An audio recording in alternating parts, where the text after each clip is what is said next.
This is Leo. And this is Dominic. Being collectively Dominic and Leo at the movies. Welcome to Season 2. Today's movie is a short time waited Rogue One. A Star Wars story. This film is a pre-post sequel in the Star Wars universe and takes place directly before the first Star Wars film, A New Hope.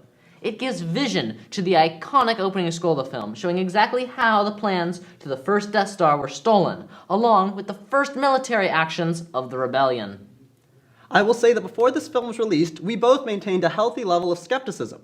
However, after finally seeing it, I realized that I had nothing to worry about. We get introduced to a fresh cast of characters that helps connect the standalone Rogue One to other films in the franchise.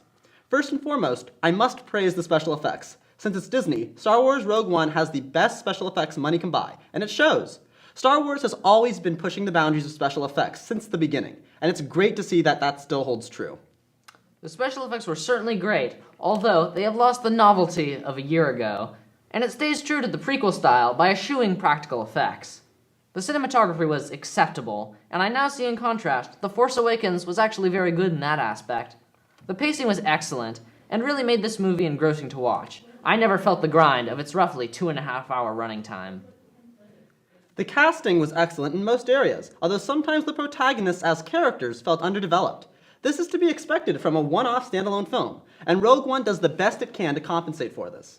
The film had an Enterprise cruise worth of tokens, and it tried to make each one unique and characterized. It also tried to have a darker tone, but it didn't risk elaborating on its themes of exploitation and terrorism. It stumbles in that it tries to make a developed, gritty world, while simultaneously play it safe for young and old Star Wars fans alike. It's not bad per se, but Star Wars was founded on risky, unconventional concepts. But make no mistake, this movie is chock full of fan service and gives many nods to the original films without feeling forced.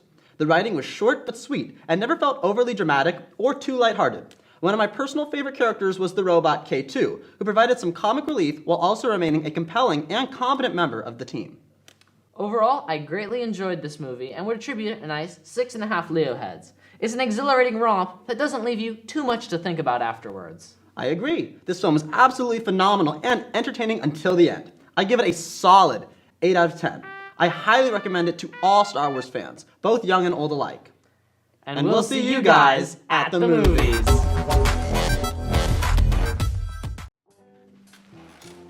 Hello, I'm Leo. And I'm Dominic. And by our powers combined, form Dominic and Leo at the movies.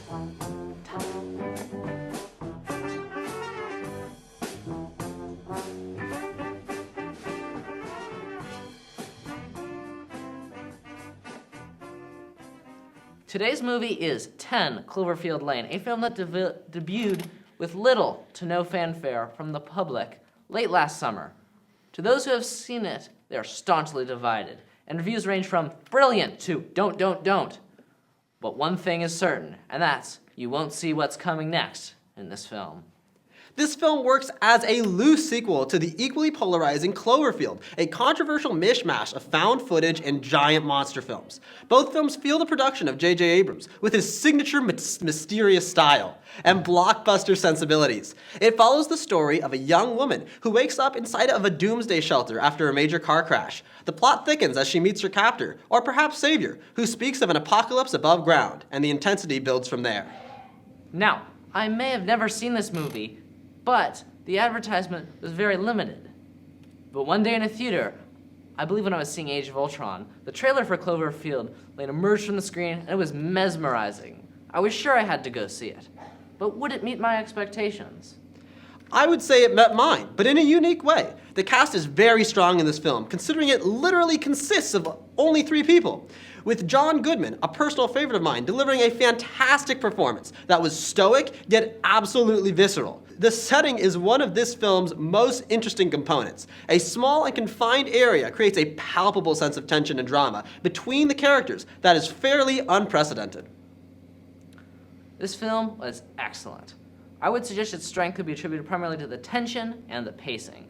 Its mystery is often impossible to tell what the mystery even is at the moment, and the restricted set exasperates the claustrophobia. This is one film you don't want spoiled, although the ending is a little questionable to some. It's an intense roller coaster to the end, and I give it 7 Leo heads, plus 1 conspiracy head for accurate depictions of Zibanka. Overall, a fantastic film, and easily places on the top 100 films of all time. I found it incredibly thought-provoking, and it definitely ranks highly for rewatchability. I would give it 8 Leo heads out of 10. And we'll see you guys at the movies.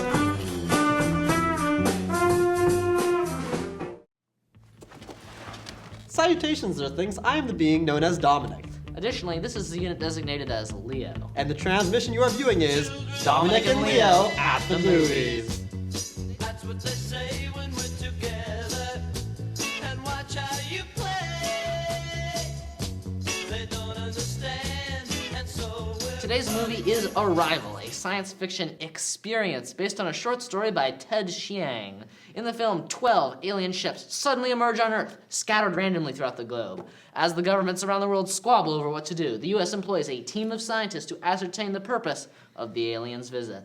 If I had to describe this film in one word, that word would simply be brilliant. This science fiction film was a nice change of pace from what traditional sci-fi has come to be, offering a refreshing, intellectual, and cerebral journey that relies more on concepts and ideas rather than special effects. It provides a deep peer into communication and language, and ultimately explores human behavior and society. The film keeps careful control of what the audience knows, and certainly caught me off guard.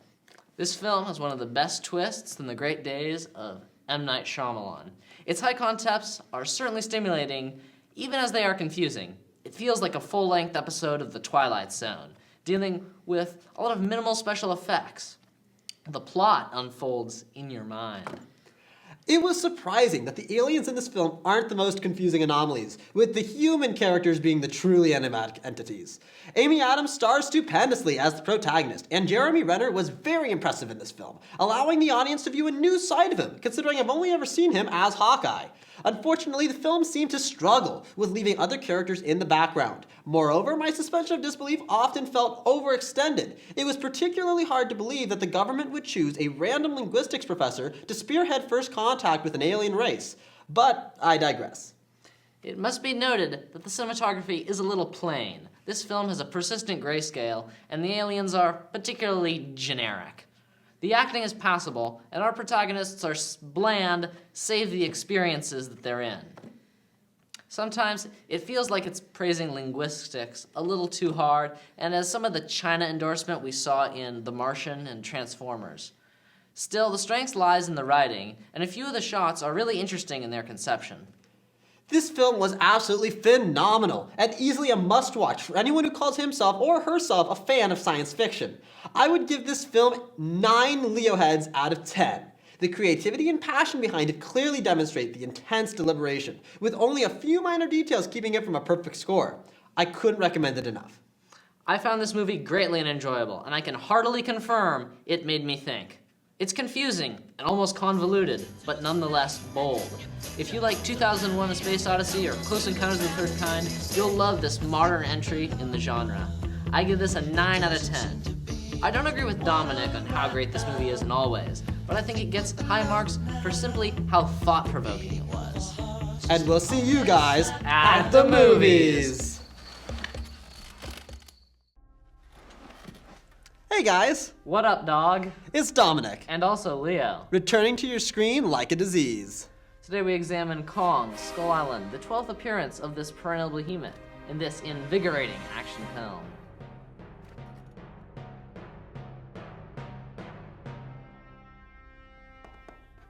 Skull Island tells the intrepid story of scientists and soldiers who ventured to an obscure island to study its unknown inhabitants.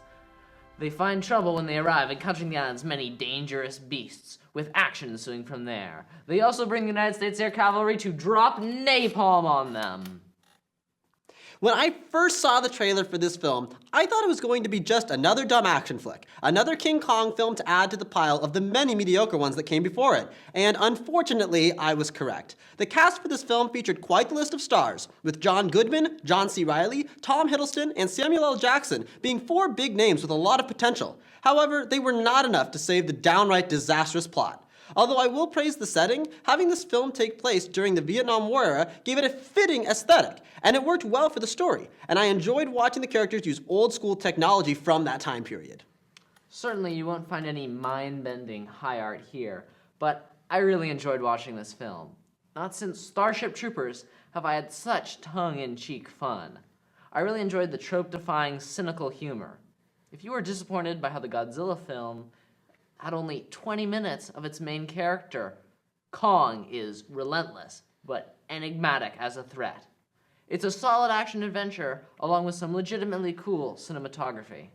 I disagree. This CGI-fueled mess has too many characters for its own good, to the point where I honestly cannot tell you who the protagonist actually is. The story fell short in multiple areas, and continuously tried to make the audience emotional, to no avail. The characters often felt dispensable, and their deaths were often anticlimactic. It tries to avoid tropes in blatant ways, making the film extremely predictable.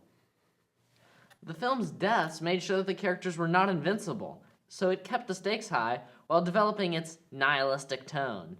And what could be more fun than Tom Hiddleston wielding a katana while wearing a gas mask and just stabbing dinosaurs out of the air, and King Kong using a chain to choke out another monster, or just good old-fashioned using mass amounts of explosives and claymores and napalms to blow everything up with everything on fire. It's tons of fun. And that kind of stuff is the exact gratuitous dumb action that I'm talking about. Don't get me wrong, this film was very enjoyable, but I honestly don't think I can recommend it. I give it 5 Leo heads out of 10. You can skip this one. I give this film a 7 out of 10 Leo heads. It's the best giant monster movie since the heyday of Godzilla. One to see with your friends. And we'll see you guys at the movies. Hello there, I'm Leo, and I am also Dominic. and welcome to Season 2 finale. Today we'll be taking a holistic and detailed look at the Academy Award-winning movie, Suicide Squad. What? No. We're not doing that. I did not agree Dominic, to this. no, No. we're reviewing Suicide Squad. 2 out of 10, never again. No, it's a great film.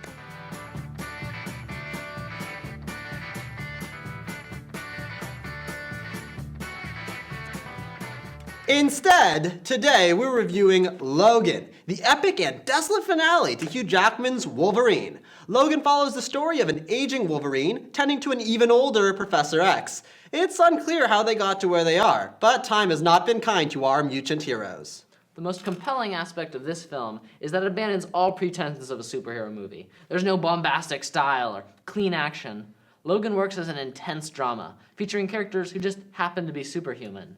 Instead of a wondrous metropolis, our heroes inhabit a shack in the middle of nowhere, waste and work menial labor to survive. I agree. The tone is easily what sets this film apart from its predecessors, offering a fresh approach to the tired superhero genre. The plot and writing were superb, with a strong cast to back them up. The biggest stars in this film, of course, were Hugh Jackman himself and the renowned Patrick Stewart. Both had great performances, as expected from such seasoned actors. In addition, the cinematography was great, with particularly striking scenes such as the surprisingly thrilling car chase. Still, this film's primary strength is its story. Now, I did have a few problems. While the tone of the film is different, the action scenes are all just the same, but with more blood, and after a while lose the emotion they try to convey. I was also highly disappointed this film did not have the guts to show on screen a child get injured, despite having said child doing impossible acrobatics and killing upwards of 50 people.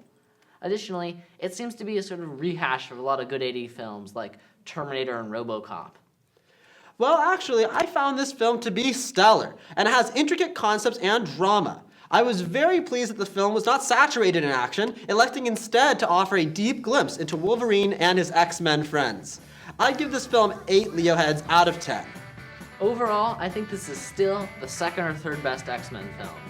If you like the franchise, this is worth it just for Patrick Stewart and Hugh Jackman. Still, the film stands well enough alone, although you may have trouble following the greater story if you don't know the lore. Across the board, it features superb acting and emotional drama, along with some neat action scenes. 8 out of 10 Leo heads. And we'll see you guys at the movies. Or like next year, I don't know.